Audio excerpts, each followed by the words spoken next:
Good morning all of you. सभी विधि के विद्यार्थियों का doctor Aadesh Katwani, assistant professor, government PG law college की तरफ से ई लेक्चर में पुनः स्वागत है। आज जो हम सब्जेक्ट पढ़ रहे हैं वो सब्जेक्ट भारतीय विधि में बहुत ही महत्वपूर्ण योगदान रखता है, यानी इंडियन लॉ में इंडिया में बहुत ही महत्वपूर्ण अपना योगदान रखता है। उस सब्जेक्ट के बिना कोई भी व्यक्ति कानून का नॉलेज नहीं कर सकता है, क्योंकि उसको हमने इंडियन लॉ में मदर का नाम लिया है, यानी मदर का नाम दिया है। और वो जो सब्जेक्ट है वो इंडियन कॉन्स्टिट्यूशन, भारतीय संविधान है, जो सभी विधियों में सर्वोच्च स्थान रखता है, हमारा भारतीय संविधान। इसके बारे में पढ़ेंगे। आज भारतीय संविधान में जो हमारा टॉपिक है वो टॉपिक जो हम आज डिस्कस करेंगे और जो मैं आपको समझाऊंगा वो टॉपिक है इंडियन कॉन्स्टिट्यूशन में फंडामेंटल राइट्स। देखिए, हम यहाँ subject to subject, topic to topic हर चीज़ को समझने का प्रयास करेंगे, है ना, कि वो टॉपिक क्या है, उसमें क्या क्या बातें हैं, और एक एक टॉपिक को हम क्लियर करते हुए आगे बढ़ेंगे। और इंडियन कॉन्स्टिट्यूशन एक ऐसा सब्जेक्ट है जो आपको हर बार कॉम्पिटिटिव एग्जाम में बहुत ही डीपली पूछा जाता है, और इसका नॉलेज सभी विधि के विद्यार्थियों को होना बहुत आवश्यक है। तो आज जो हमारा टॉपिक है वो है फंडामेंटल राइट। क्वेश्चन ये बनता है कि फंडामेंटल राइट से आप क्या समझते हैं, ये कितने प्रकार के होते हैं, इनके उद्देश्य क्या है, इनके लक्षण क्या है, और उनके महत्व के बारे में संक्षिप्त में समझें। तो आइए हम स्टार्ट करते हैं। फंडामेंटल राइट, भारतीय मौलिक अधिकार। मौलिक अधिकार क्या है? तो मौलिक अधिकार ऐसे अधिकार है जो भारतीय संविधान द्वारा प्रत्येक व्यक्ति को और नागरिकों को प्रदान किए गए हैं, क्योंकि इसमें कुछ ऐसे अधिकार है जो नागरिकों को दिए गए हैं और कुछ ऐसे अधिकार है जो सभी व्यक्तियों को दिए गए हैं, है ना, वो विदेशी हो या कृत्रिम व्यक्ति हो, कोई भी हो।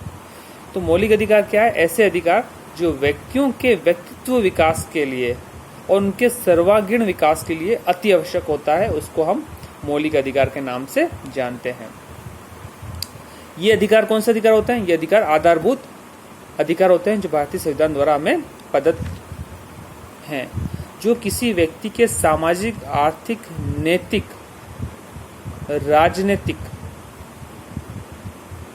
विकास के लिए अति आवश्यक होते हैं। उनके बिना व्यक्ति अपनी ग्रोथ नहीं कर सकता है।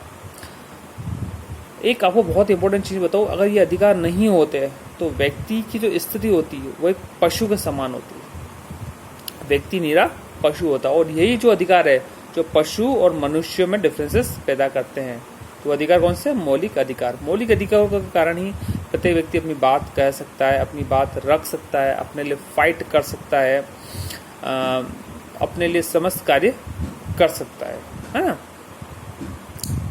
भारतीय संविधान में क्या मौलिक अधिकार की कोई परिभाषा दी गई है? तो कोई मौलिक अधिकार की कोई स्पेसिफिक परिभाषा भारतीय संविधान में नहीं गई है ना। लेकिन हाँ, ये जरूर कहा गया है कि व्यक्तियों के सर्वांगीण विकास के लिए जो अधिकार है वो मौलिक अधिकार है, ठीक है ना। अब मैं इसके बारे में कुछ बताना चाहूँगा कि मौलिक अधिकार का जो उद्भव हुआ वो कैसे हुआ, किस तरह हुआ। तो सबसे पहले हमारे संविधान में मौलिक अधिकार की घोषणा इंग्लैंड की पद्धति के अनुसरण में की गई। अंग्रेज नागरिकों ने सर्वप्रथम सन 1215 में, यानी जून 1215, ये बहुत इंपॉर्टेंट डेट, इसको याद रखना। जून 1215 में सम्राट जॉन ने मैग्ना कार्टा द्वारा अपने मूल अधिकारों की सुरक्षा के लिए एक दस्तावेज बनवाया, जिसको हमने मैग्ना कार्टा या अधिकार पत्र के नाम से जाना। अमेरिका में मौलिक अधिकारों को प्राकृतिक और अविच्छेद्य अधिकारों के रूप में बिल ऑफ राइट्स में उपबंधित किया गया है, ध्यान रखना। इंग्लैंड में मैग्ना कार्टा के रूप में और अमेरिका में बिल ऑफ राइट्स के रूप में इसको उपबंधित किया गया है, यानी संकलित किया गया है। ये दो चीजें बहुत महत्वपूर्ण है। ये पूछ सकते हैं कि मैग्ना कार्टा कब बना, जैसे कॉम्पिटिटिव एग्जाम में काफी सारा मैग्ना कार्टा के बारे में पूछते हैं, मैग्ना कार्टा का अर्थ क्या होता है और ये कब बनकर तैयार हुआ? तो जून 1215 में तैयार हुआ। किसने तैयार कराया? सर सम्राट जोन ने। जिसका उद्देश्य क्या था? अधिकारों को संकलित कर अधिकारों के बारे में बताना। फिर इंडिया में गोलकनाथ वर्सेस पंजाब राज्य बहुत ही इंपॉर्टेंट केस है फंडामेंटल राइट के संबंध में। AAR 1967 में मूल अधिकारों को स्पष्ट करते हुए कहा कि मूल अधिकार नैसर्गिक और अप्रतिदेय अधिकार होते हैं। मौलिक अधिकार कैसे होते हैं? नैसर्गिक और अप्रतिदेय।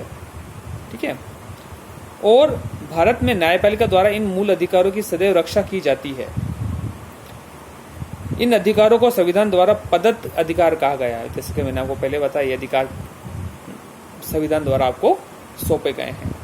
बंदी प्रत्यक्षीकरण के मामले में इस मत को माना गया है ना, ये अधिकार क्या होते हैं। अतः मौलिक अधिकार वे अधिकार कहे जाएंगे जो सही अर्थों में किसी व्यक्ति के, जो कि उस देश का नागरिक है, उसके नैतिक, बौद्धिक, आध्यात्मिक विकास की वृद्धि करता है। तो ये जो सब चीजें जिसमें होती है उसको हम क्या कहते हैं? मौलिक अधिकार को नाम से जानते हैं। मूल अधिकारों की सुरक्षा करने एवं उनके अतिक्रमण किए जाने पर हमें उपचार प्रदान किया गया। और उपचार क्या है? Article 32 supreme court act 226 high court में ये उपचार हमें प्रदान किया गया है। भारतीय संविधान के अंतर्गत देश के समस्त नागरिकों को मौलिक अधिकार प्रदान किए गए हैं, जैसा कि हम जानते हैं। अतः हम कह सकते हैं कि मूल अधिकार वे अधिकार होते हैं जो व्यक्तियों के विकास के लिए अत्यंत आवश्यक होते हैं, और मूल अधिकार के अभाव में व्यक्ति का विकास पूर्णतः रुक जाता है। क्लियर?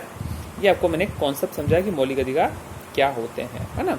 अब आता है मौलिक अधिकारों का उद्देश्य क्या है। बहुत इंपॉर्टेंट क्वेश्चन बनता है मौलिक अधिकार का उद्देश्य। सबसे पहले मैं अगर आपको कहूँगी मौलिक अधिकार संविधान के कौन से भाग में बताया गया है, तो भाग 3 में। और मौलिक अधिकार स्टार्ट कब से कहाँ तक होता है? आर्टिकल 12 से आर्टिकल 35 तक। ये थोड़ा आपको ध्यान रखना है। कितने प्रकार के मौलिक अधिकार बताए गए हैं? तो 6 प्रकार के मौलिक अधिकारों का वर्णन किया गया है ना। मूल अधिकार के उद्देश्य भारतीय संविधान के भाग 3 में मूल अधिकारों की विवेचना की गई है। मूल अधिकार नागरिकों को मिलने वाले वह महत्वपूर्ण अधिकार होते हैं जो व्यक्तियों के विकास को बढ़ावा देते हैं, यानी उसके डेवलपमेंट को बढ़ावा देते हैं। भारतीय संविधान में मूल अधिकारों को उल्लंघित करने में कुछ उद्देश्य थे। सामान्य रूप से नागरिकों के मूल को संरक्षण प्रदान करना, यानी नागरिकों के मौलिक अस्तित्व को प्रोटेक्शन देना, उसको एक अलग पहचान देना, उसको गलत चीज़ों के विरुद्ध आवाज़ उठाने के लिए एक सशस्त्र प्रदान करना, उसको अपनी रक्षा के उद्देश्य के लिए जो दस्तावेज भारत में भारतीय संविधान के रूप में बनाए गए वो बहुत ही महत्वपूर्ण थे। यदि कोई सरकार या कोई राज्य मौलिक अधिकार का उल्लंघन करती है तो उसके लिए प्रोटेक्शन कहाँ ले सकता है?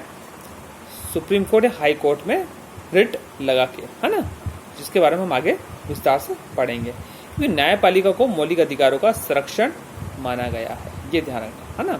भारतीय संविधान में मूल अधिकार के उद्देश्य में निम्नलिखित बात बताए गए हैं। अब देखना, मौलिक अधिकार के जो फेमस बात थे वो कैसे थे? जैसे Maneka Gandhi versus Union of India. Maneka Gandhi का केस बहुत ही फेमस केस है। मौलिक अधिकार के संबंध में 2 केस बहुत ही फेमस रहे हैं। मौलिक अधिकार मनमानेपन के विरुद्ध संरक्षण प्रदान करता है और एक नैसर्गिक अधिकार है। इसका सबसे पहला केस था, इंपॉर्टेंट लीडिंग केस था, वो था ईपी रोपैया वर्सेस तमिलनाडु राज्य। और दूसरा केस था वो था Maneka Gandhi versus Union of India. बहुत ही इंपॉर्टेंट केस है, इसको नोट कर देना। मेनका गांधी में साफ किया गया, इसमें मौलिक अधिकारों के नए आयाम को स्थापित किया गया कि आप किसी व्यक्ति की बिना बात सुने हुए, उसको सुनवाई का उचित अवसर दिए बिना आप उसके स्वतंत्रता के अधिकार को छीन नहीं सकते, क्योंकि यह अप्रतिदेय है। ठीक है। मूल अधिकार का गहन स्रोत स्वतंत्रता का संघर्ष है। मूल अधिकार का प्रमुख उद्देश्य व्यक्तियों की गरिमा को सुरक्षित करना है, जैसे मैंने आपको बताया, और उससे व्यक्ति के व्यक्तित्व का विकास करना है। मूल अधिकारों को भारतीय संविधान में उपबद्ध किए जाने का लक्ष्य नागरिकों के लिए सामाजिक, आर्थिक, राजनीतिक न्याय की व्यवस्था करना है, विचार, धर्म, उपासना की स्वतंत्रता प्रदान करना है और समानता का अवसर देना है। मूल अधिकारों के उद्देश्य की चर्चा करते हुए भारतीय संविधान में इस चीज की स्पष्ट व्याख्या प्रस्तावना के अंतर्गत की गई है। ठीक है ना। नेक्स्ट टॉपिक में हम इसी टॉपिक को आगे बढ़ेंगे। Thank you all of you.